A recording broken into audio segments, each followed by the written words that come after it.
Raj Gupta's is a story of an Indian-American businessman who rose to the pinnacle of corporate America, but who made his name and good fortune by playing it straight. By any business measure, Raj is a huge success, but he measures his life according to a different metric, which we'll all hear about shortly. Raj, it's my privilege to welcome you to the stage now for a fireside chat and some straight talk.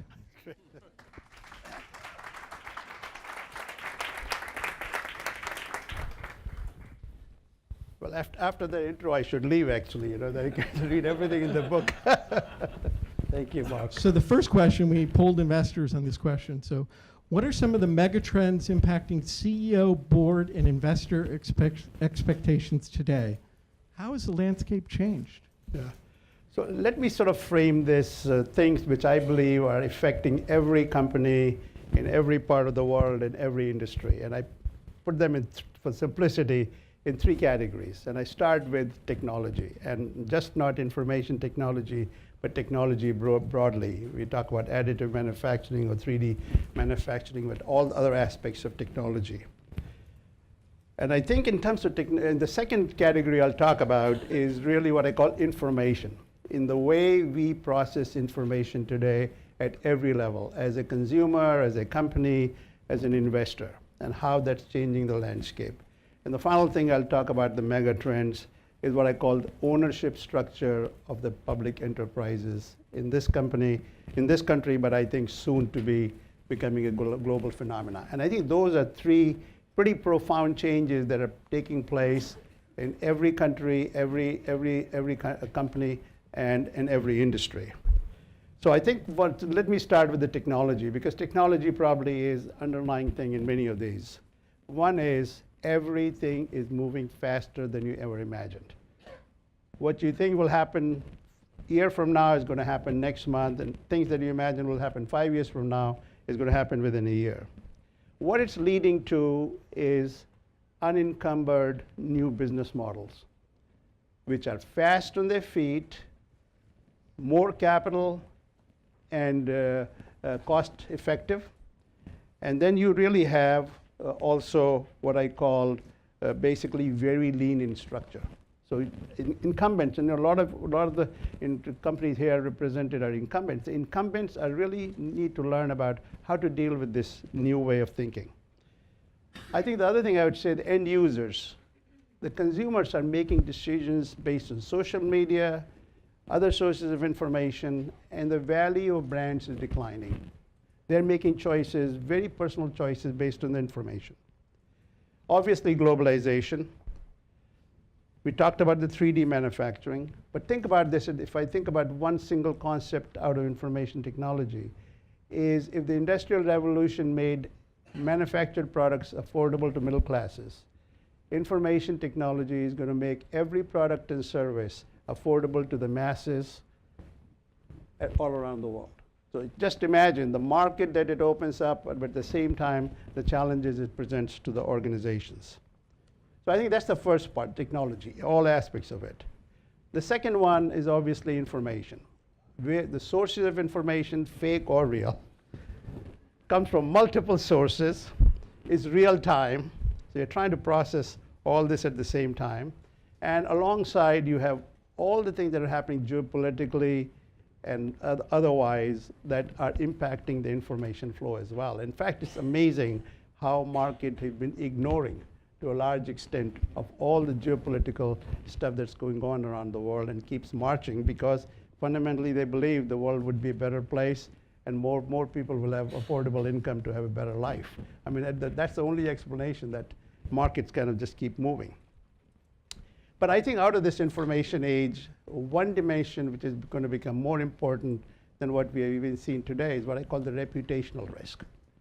And that is a risk that is hardest one to attack or understand, because it can really ruin large organizations in a hurry. We've seen this in the automotive industry with what happened with Volkswagen. You've been reading all the things that have happened at Wells Fargo. So I think that is an afterthought or the effect of how information is affecting people's behavior at every level. And the third thing I would say, the ownership structure of public companies. the number of trends you can think about. One is certainly there's more shareholder concentration. So I would say every big company sitting here, large or small for that matter, have probably 25 shareholders owning more than 60-65% of each one of you. That means there's more concentration of shareholders today than ever before. Then you have the issue about public versus private. And in the United States in the last 15 years, Glenn would correct me, but the number of public companies have declined by a factor of half, from 8,000 public companies about 15, 20 years ago to about 4,000 public companies. That tells you something as to what that trend implies. The third trend obviously is active versus passive. And obviously maybe it's a passing phase, but for the last 8 or 9 years, the rise of the passives versus the actives has been pretty phenomenal. And you might say, what's driving this? At the bottom of it, at the heart of it is, in my view, is cost and performance. I mean, if you want performance, actives can perform better than the passive, and charge a higher cost, everybody would pay for it. But the reality is, in the last 8 or 10 years, because the market has been driven by few large tech stocks in terms of capitalization, it has largely changed the equation in terms of how passives have become very effective, and the actives have to think about how they manage their costs and expectations of the investors. And last thing I would mention there really is what I call activism. And maybe we'll talk more about it because more companies are being impacted by that as to what's driving it, how to deal with it, and why do they have overweight in terms of their impact as opposed to the shareholdings. So that's a teaser for not the next question, the one after that. But let's ask this question. We're 25 trillion investors in the room. So what do investors need to know to assess CEOs and board performance? What do they need to know? And what do you mean in writing in your book? I think I remember this after the second time. The role of the board is changing from oversight to partnership. So what do you mean by those two things? And what do boards and CEOs need to focus on? So let's go back, in my own experience, my first board experience goes back in mid-90s, so it's about 23, 24 years ago. We used to have 4 or 5 board meetings, and most of it was focused on results and compliance, and effectively a little bit of conversation about people. That used to be the extent of it. 4 meetings, start in noon time, have lunch, talk, listen to some presentations, have a dinner, following morning, have a short meeting, and off you go. That was about the extent of the board involvement. With all the trends that I talked about, I would say today the role of the board is really changing and evolving. And I think about this in about 4 or 5 different dimensions as to what's most important thing for the board if they're going to serve the shareholders well. One is to make sure that the tone at the top is right, that there is an ethical, moral compass in the company and everything they do. The second thing I would say, the selection of the CEO and the talent in the organization. Because at the end of the day, there's plenty of money available. A lot of people have great ideas, but it's all about who has the best talent that can really execute in this fast-changing world. And so I think talent, not only at the level of CEO, but also down the chain. The third one, I would say, engaging with strategy in an active manner, because instead of just relying on the management. And the reason I say this is because if you are in the company living day in and day out, you have a tendency to look at the world from inside out. As a board member, you really bring incredible amount of outside perspective because you're dealing with different industries and different issues. And for a CEO and the team to present options and seek the input of the board and strategy is such an important part of the role that boards need to play. The other one I would say, the risk level and the risk profile, as you are becoming bolder and changing direction, clearly you're changing the risk profile of your company. And understanding where the risks are, both external and internal, and more important, what is the mitigation plan in the event some of those risks come to pass.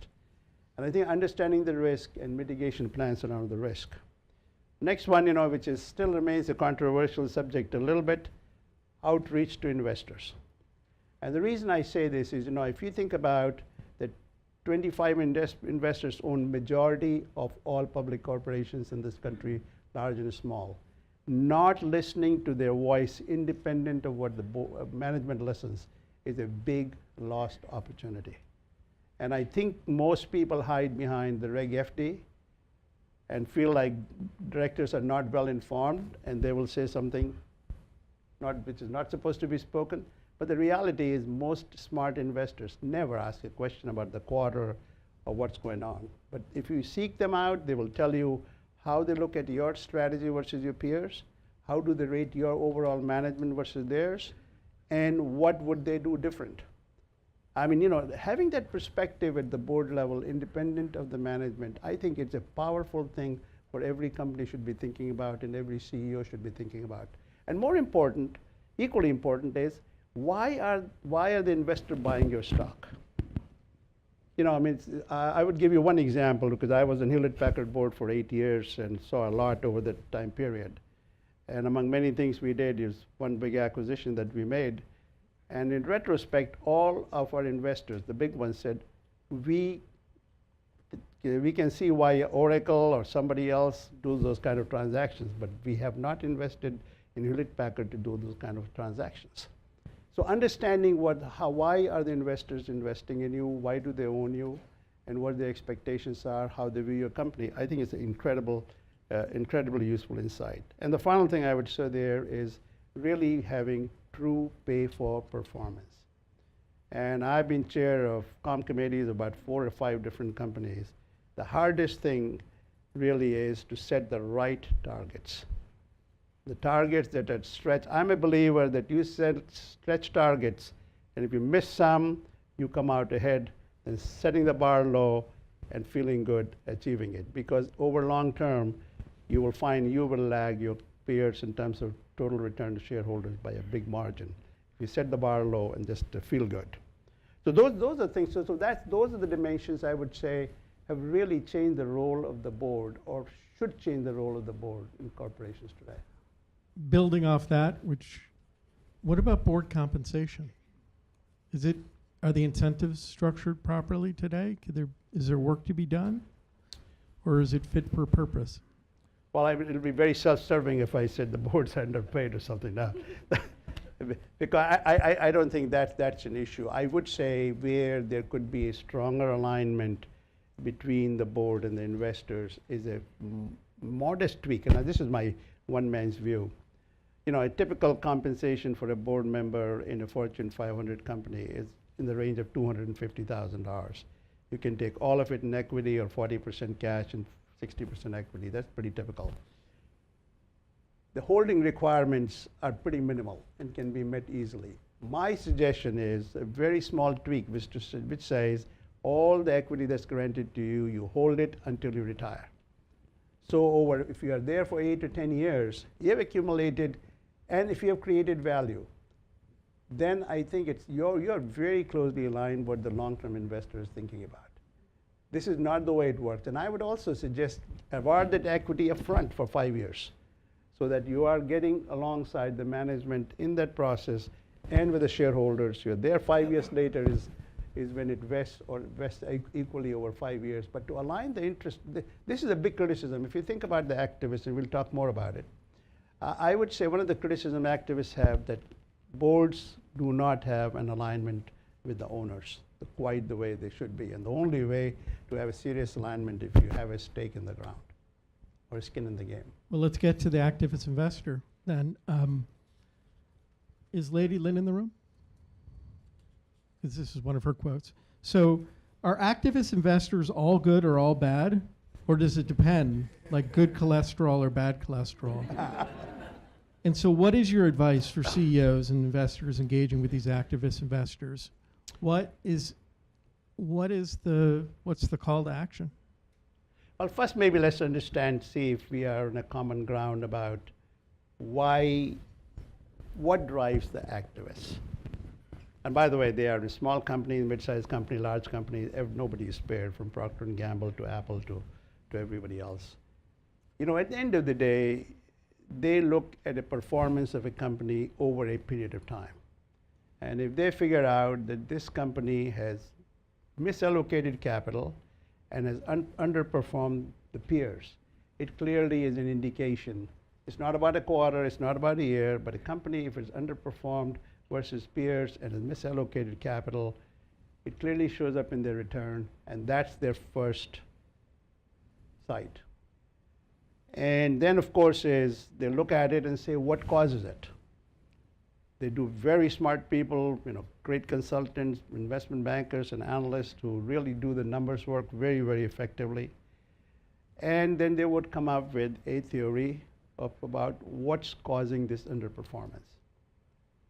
I would say the portfolio is too complex, it's hard to manage. They would say it's a lazy balance sheet in the company. Or third thing they would say, the operating margins in this company lag the peers. So they would do a pretty extensive analysis before they make a case, and they're at the end of the day putting their money where their mouth is. And so then instead of saying yeah, but it's such a small percentage compared to the long-term investors. Yeah, so I'll come back to that as to why do they carry overweight. So my point is they do homework. So anybody who's sitting there, including the board and CEO, should listen to them if they come after you. I would never say ignore them totally. But there are two different categories of activists. And the same activist can play in 2 or 3 different roles depending on what the situation is. One is what I call the short-term activists, who would really attack balance sheet.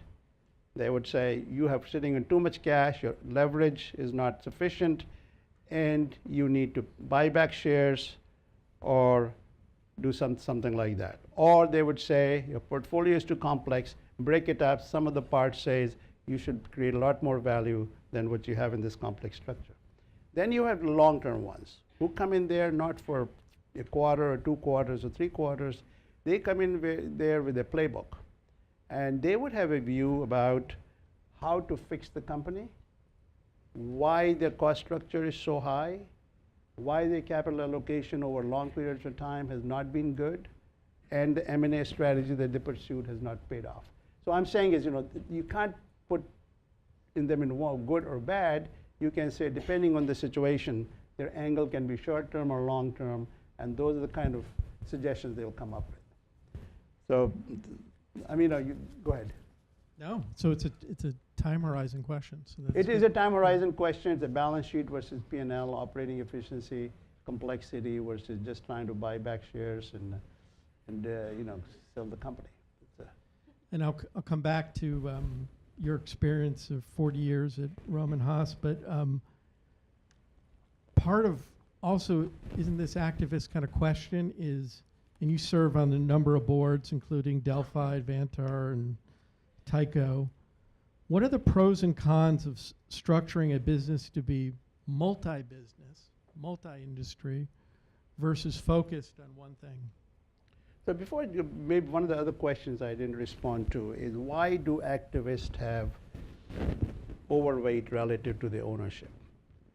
And traditional institutional long-term investors, especially the active ones, do not want to be in the face of the management even if they're unhappy. And I know of no situation where activist is acting alone. They usually have tacit support of some of the more active shareholders. And frankly, and Glenn is sitting here, and BlackRock governance representative is here. Even the passive investors now are basically listening to the arguments and will vote with the activists if it makes sense. So I think the shareholders are becoming much more supportive of activists if their thesis is correct. So don't assume automatically that because an activist is in, that all other long-term shareholders are with the management. That's why they carry, and they do their homework with the investors beforehand. So it's not just analyzing the company, but they are really talking to your investor base all the time. And the question about whether if you're sitting on the board, whether you advise them to be business or focused in kind of a consolidated one-on-one industry? How do you decide if you split the company into parts or keep it whole, and what are the factors that go into that? That's a great question. And so I think about this at certain levels, and I talk about a few examples that I've lived through in my board career. First, I would say is, if we go back to what I started with, that the speed with which the business is moving and companies need to adapt, complexity in a portfolio leads to two things. One is bureaucratic structure in terms of cost, which is natural. And the second thing it leads to is loss of agility. You are not able to move fast.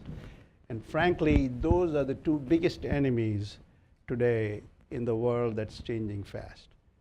And that's the reason I said, the new competitors that are coming in are lean, they're capital efficient, and they're moving fast. That's who you're competing with. And if you have a model that's a complex portfolio, and the other thing you do when you have a complex portfolio, you're always trying to optimize the corporation. And as a result, you're sub-optimizing the capital allocation in each business. You're not giving the ones right amount of R&D, other one you're not giving right amount of capital, or whatever. So you're sub-optimizing your allocation of resources. And frankly, so you have a diluted effort, you're slow moving, and you're sub-optimizing your capital allocation. Lo and behold, it takes about a few years, and it catches up with you, that you will underperform your peers. So I think that's what people look at, and they'll find that some of the part analysis will say you're better off having focused companies, focused management, focused board of directors who really, and this advantage of scale and complexity of the past is now becoming a disadvantage. In the past, it used to be big advantage. Because the infrastructure spending that you required, the compliance that you needed around the world, all of those things required companies to have critical size to operate globally and have all the resources to do this. That's not the case anymore. So if you take that and you say brand value is declining, most of the incumbents are really feeling the pressure, margin pressure every single day, and they are also facing a tough challenge in terms of growing their top line. So I think that's really, so give you real life examples because I've seen up close and personal. So Ed Breen, when he came in as CEO of Tyco in 2002, his mission was first to save the company and save its reputation and fix the balance sheet, which took him 2 or 3 years. And I joined the board in 2004. And about 2005 or 6, and he said to the board, he says, I don't think a healthcare business, electronics business, a home insurance business, and a paper hanger business belong in the same umbrella. Literally, it was like that. And so the board said to him, because he said, I cannot invest in R&D or make acquisition in healthcare. I cannot restructure my electronics business, which I moved to Asia. And so it doesn't make any sense. And I think board was somewhat not sure. But to give him credit, he took good 6 months, had outsiders come in, inside analysis, pretty in-depth, to say this doesn't belong together, and we, at least in the first step, split in 3. Covidien as a healthcare company, Tyco Electronics, and the RemainCo, which was actually itself was a complex company, but we weren't ready to handle separation into 6 at the same time. And then have the courage. One of the things was, I think Tyco made about 3,000 acquisitions over a period of 15 years, like one a week, literally. I don't know 3,000, but a few hundred. And they were never integrated. So then have the courage that it'll take $1.5 years and $1.5 billion to separate into these 3 companies. So now you're talking about an execution challenge. One is to say, theoretically, you can do this, it makes a lot of sense, but then to take it on and do it, staff it. And if you had invested with Ed Breen $10 in 2002 when he came into Tyco to date, because all the companies are now acquired, gone, or stayed independent, it'll be $140. He took a company that was belly up, gone downhill, finished, to really creating a huge amount of value. Other example you saw in Hewlett-Packard, when you have multiple businesses, 450,000 employees around the world, in businesses that are moving fast, the approach they took is to say services merged with CSC servers remaining in the enterprise, and the printing and the PCs remaining in HP Inc. I think over time it pays off time and time again. And then, of course, you'll hear from Kevin, my friend here at Delphi. I've been associated with it since it came out of bankruptcy in 2009.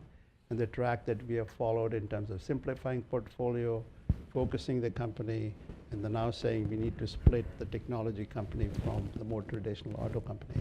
So I mean, ample examples to see if you separate and create more focused companies over time, you will deliver better results and you will be a more effective company. My last question, and then I'm going to open it up. So in this picture, you're, how old is this? The 8-year-old picture with Five, 6-year-old. You got the suspenders on. Yeah, and right. It looks like you're very confident. So when you came with your $8, I don't know if it was quarters and nickels or dimes or whatever, but was your first thought of, I'm coming to America, I want to be a CEO? And how did you get from, $8 to becoming a CEO and playing it straight? So I guess I would say the question is, what was your kind of lessons learned and the thing that you're most proud of? Well, I mean, obviously, I didn't even know what business was because nobody in my family they were all engineers and scientists. So I didn't know what business was. I think it was more luck that I ended up where I did. And I think in reflection, the few things that come to my mind. One is right time at the right place and really having mentors who believed in me more than I believed in myself. And they gave me more opportunities to do things in my 40-year career than I'd ever imagined. So I never came to the United States with a view of, my simple goal was to get a PhD from Cornell in operations research and go back and become professor at IIT. That was the ultimate goal. And as it life would have it, it's always interesting how it plays out. So when I graduated from Cornell, I had 4 job offers: IBM, Burroughs, Kodak, Scott Paper, 4 of them. And you'd say, why did I choose Scott Paper? Because it was very simple logic. We were expecting our first daughter, and my uncle was in Philadelphia. He was a professor at Villanova. And that was the warmest location that was offered to me. so that's the reason I came at Scott Paper. And then, of course, 2.5 years later, I finished my MBA at night school. And then, my parents were still alive, and they wanted me to get back to India. We'd been gone long enough. And Scott Paper had no business in India, and Rohm and Haas did. And I finished my MBA, so that's how I joined Rohm and Haas Company in finance in 1971 November.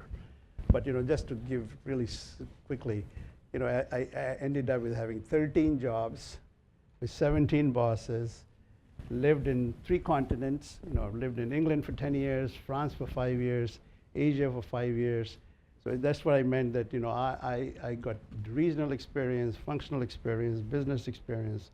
It was purely I never asked my boss what my next job was going to be, but it just came my way. So I have no idea what.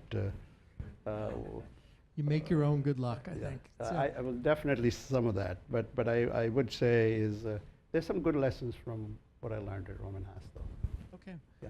Questions? Yeah. There's got to be questions here. Or I can keep asking them all day. No questions? So what are some of the lessons learned? Well, I think, Rohm and Haas, most of you probably never heard of Rohm and Haas, but Rohm and Haas was a company started in 1909 in Philadelphia by 2 German friends, Dr. Rohm and Mr. Haas. And Mr. Haas was sent to the United States to start the US branch, and Dr. Rohm, who found the chemistry and researched it, stayed in Germany. And the 2 friends had a very interesting relationship. They owned cross-ownership of 60-40 in the companies. And during First World War, US government took over the Rohm's interest in Rohm and Haas. And being two friends after the war, he gave it back to him. The Second World War, government put a stipulation that he cannot sell it back to Dr. Rohm. So after that is when we became public in 1948, because those are the shares that went in public. And that company really was unique in many ways. And I just talk about a few things because you talked about the shareholder return over the last 5 or 10 years, but from the time we went public in 48 to the time company was sold in 2009 for $19 billion cash, our average return was 13.7%, which is really off the chart even by all the index funds, which are more like 8, 9, 10% over that 60-year period. But this was a company never thought about managing for share price by itself. The notion in this company was always stone at the top about always doing the right thing. This was so ingrained in this company. We only had 5 CEOs in the 100-year history of the company. The other thing was very brutally honest about looking at ourselves as a business and as people from outside in. What is the world like? How are we perceived? Are we serving our customers? Are we investing in technology? Not getting satisfied with what we had. There's always this craving, we can be better, and we have to be paranoid. We were an extremely paranoid company in that way. And the third thing I'd say is diverse talent. And diverse talent, and it was a journey. Because when I joined there, all the senior management team, not surprisingly, was American white men in 1971. And then the first non-American senior executive was a Greek European who headed up Europe in 85.